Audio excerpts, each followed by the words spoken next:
আসসালামু আলাইকুম। আশা করছি আপনারা সবাই ভালো আছেন। এটা হচ্ছে গিয়ে আমার নিউ ব্লগ। আসলে অনেক দিন পর ব্লগ করছি। আসলে ওরকম ব্লগ করার কোনো ইচ্ছাই ছিল না। মানে ঢাকা ট্রান্সফার হয়ে আসার পর থেকে মন মানসিকতা অতটা ভালো না। বেশ ভালোও লাগছিল না। তো আমরা বরিশাল যাচ্ছিলাম। তো হঠাৎ ভাবলাম যে যাক একটু ভিডিও করে নেই, একটু ব্লগ করি। তো মাঝপথ থেকে ভিডিও করা শুরু করলাম। তাও সম্পূর্ণভাবে করা হয়নি ওরকমভাবে। আপনারা দেখলেই বুঝতে পারবেন। তো আমার কোলে আরিশা ঘুমিয়ে পড়ছিল ওর বাবার কোলে। আরিশা আমার কোলে আজান। তো এরপর তো আস্তে পদ্মা সেতু হয়ে চলে গেলাম। তো আমাদের গাড়ি ছিল বিকাল 5টায়।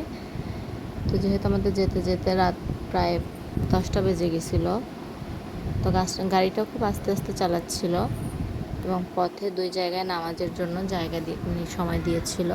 তো আমরা বেশ এনজয় করছিলাম। এর মধ্যে সন্ধ্যাও হয়ে গেছে। তো সন্ধ্যা হয়ে যাবার পর রাতে বাবার বাড়িতে পৌঁছে সকালেই শ্বশুর বাড়িতে চলে যাই, যার জন্য বাবার বাড়িতে ওভাবে ভিডিও করা হয়নি।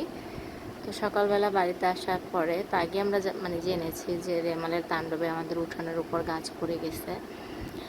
তো আমরা গিয়ে তো দেখার পরে আরিশার বাবা সে রীতিমতো গাছের ডালগুলো কাটতেছিল।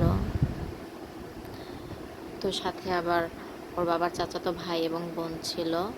তো আপু আবার ছোট ছোট গাছের ডালগুলো নিয়ে এক জায়গায় সাজাচ্ছিল। আরিশার বাবা সে আবার কাজ করতেছিল, আরিশাও পাশে পাশে হাঁটতেছিল, দেখতেছিল। তা আমি এবার লুকিয়ে লুকিয়ে ক্লিপগুলো নিয়ে নিলাম।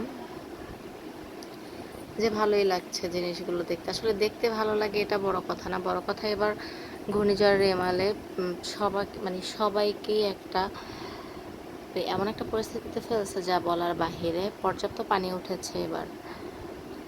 তো এদিকে একটা জাম্বুরা গাছের ডাল ভেঙে গাছের সাথে লেগেছিল। তো আমার আবার ভাসুর সে উঠে গাছটা কাটতেছিল। তো আসলে ভিডিওটা অতটা বড় করব না, তো আস্তে আস্তে ভিডিও কন্টিনিউ করব। সবাই পাশে থাকবেন, ভালো থাকবেন, লাইক কমেন্ট শেয়ার করবেন। তো আজকের মতো এতটুকুই। সবাই ভালো থাকবেন।